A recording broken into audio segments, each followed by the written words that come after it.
اب یہ معاشرت کی عکاسی جو ہے یہ احمد ندیم قاسمی نے لکھا ہے۔ اس سے پہلے آپ لوگ ابن انشا کو پڑھ رہے تھے۔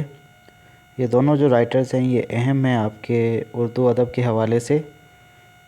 تو احمد ندیم قاسمی کا شمار ان ادیبوں اور شاعروں میں ہوتا ہے جنہوں نے 20ویں صدی میں بڑا نام پیدا کیا۔ ترقی پسند تحریک کے زیر اثر لکھنے والے افسانہ نگاروں میں احمد ندیم قاسمی نے حقیقی زندگی کے مختلف مسائل کو موضوع بنایا۔ انہوں نے دیہاتی زندگی کے سارے پہلوؤں سے بھی گہری واقفیت ہے۔ ان کے افسانوں میں معاشرتی تضاد، طبقاتی کشمکش، غریب انسان، مظلومیت، دکھ، درد ملا اظہار ملتا ہے۔ ان کے سارے افسانوں میں ہمارے معاشرے کے رسم و رواج، گفتگو، لباس، رویے اور دیگر تقریبات کو بھرپور طریقے سے اجاگر کیا گیا ہے۔ اس سے پہلے پریم چند نے اردو افسانے کو داستانی ماحول سے نکال کر اس کا شطح براہ راست زندگی کے ساتھ قائم کر دیا تھا، اور اس سلسلے کو آگے بڑھانے میں ترقی پسند تحریک کے تحت نمایاں افسانہ نگاروں میں اہم نام احمد ندیم قاسمی کا ہے، جس نے معاشرتی تضاد، طبقاتی کشمکش، غریب انسان کی مظلومیت، دکھ درد کا برملا اظہار کیا ہے۔ بھوک نہایت ظالم شے ہے، یہ انسان سے اس کا وقار اور غیرت چھین لیتی ہے۔ الحمدللہ ایک شاہکار افسانہ ہے جس میں احمد ندیم قاسمی نے نہایت ہی خوبصورتی سے ہمارے معاشرتی رویوں کو پیش کیا ہے۔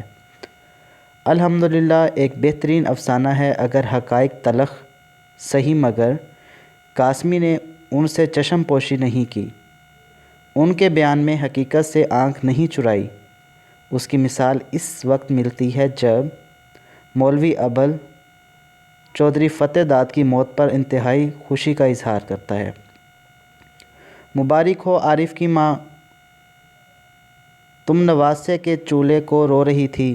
اللہ جل شانہ نے چولہے، چینی اور ٹوپی تک کا انتظام فرما دیا۔ جنازے پر کچھ نہیں تو 20 روپے تو ضرور ملیں گے۔ امین سے دیکھیں یہ کسی کی موت کے اوپر کس طرح سے گفتگو کی جا رہی ہے۔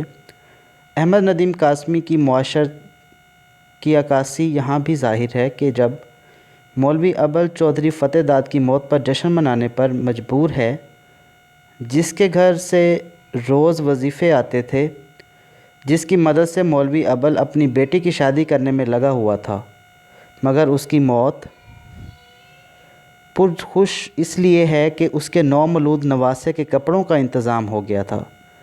یہاں قاسمی نے حقیقتوں پر پردہ ڈالے بغیر حقیقت کو بیان کیا، مگر اس حقیقت کے بیان میں فنی نزاکتوں اور تکنیک کا پورا خیال رکھا ہے۔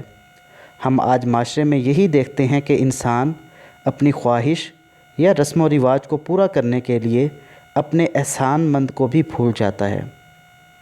احمد ندیم قاسمی نے نچلے طبقے کی خوشیوں، غموں اور پریشانیوں اور دکھوں کو جیسا دیکھا بیان کر دیا۔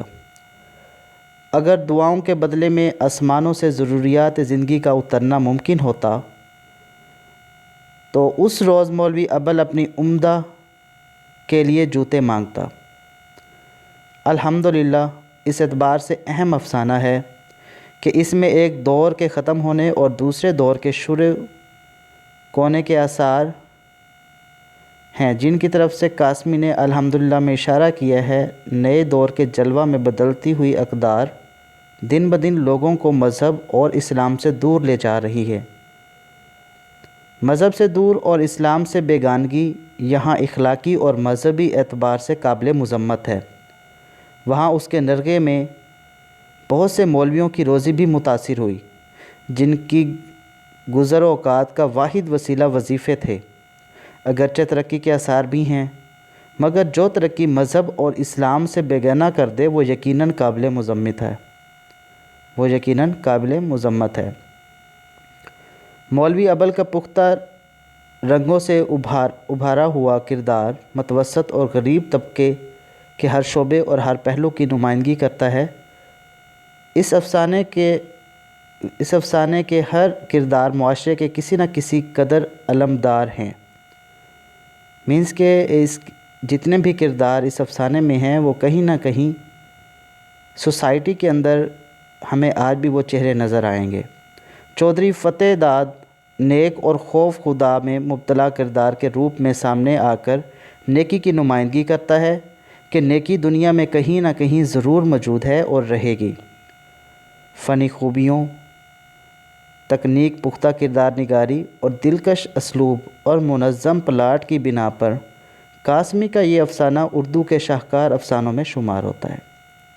تو ڈیئر اسٹوڈنٹس، یہ میٹیریل تھا جو کہ میں نے آپ لوگوں کے ساتھ شیئر کیا ہے۔ اب چلتے ہیں جو میجر آپ لوگوں کے ٹاپکس ہیں وہ پہلے دیکھتے ہیں۔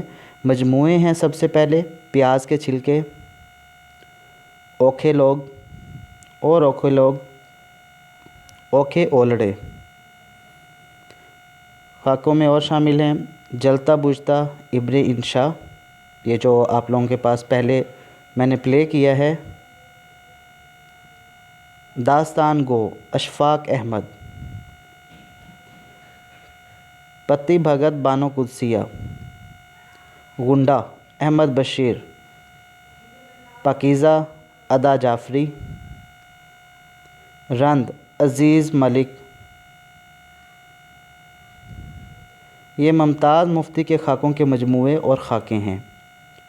تو ڈیئر اسٹوڈنٹس، یہ ہے آپ لوگوں کا اردو کا میٹیریل جو کہ پیپر کے حوالے سے امپورٹنٹ ہے۔ باقی آپ لوگوں کے پاس جو بکس ہوں وہیں سے آپ لوگ MCQs پریپیئر کریں، شارٹ کویسچنز وغیرہ آپ لوگ یہ جو میٹیریل ہے اس میں سے آپ لوگ تیار کرنا چاہیں تو اس میں سے کریں۔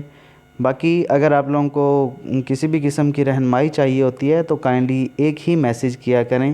بچے بار بار ایک ہی نمبر سے مینس کہ ایک ہی میسیج کو وہ بار بار کرتے ہیں، تو ظاہری بات ہے کہ اتنا ٹائم نہیں ہوتا کہ ہر ایک کو رپلائی کیا جائے۔ جیسے ہی ٹائم ملتا ہے میں بچوں کو رپلائی ضرور کرتا ہوں۔ تو کائنڈلی جتنے بھی بچے آپ میسیجز چھوڑتے ہیں تو کائنڈلی صرف ایک میسیج چھوڑا کریں، جیسے ہی ٹائم ملے گا انشاءاللہ آپ لوگوں کو رپلائی مل جایا کرے گا۔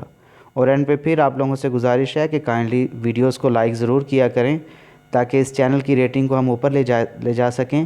اور باقی جتنے بھی ADB کے اسٹوڈنٹس ہیں چاہے وہ آپ کے اب جونیئر بھی آئیں گے تو جیسا کہ آپ سب کو معلوم ہے ADP فرسٹ سیمسٹر انگلش کے لیکچرز میرے سارے موجود ہیں، تو وہ بچوں کو کافی ہیلپ آؤٹ کریں گے۔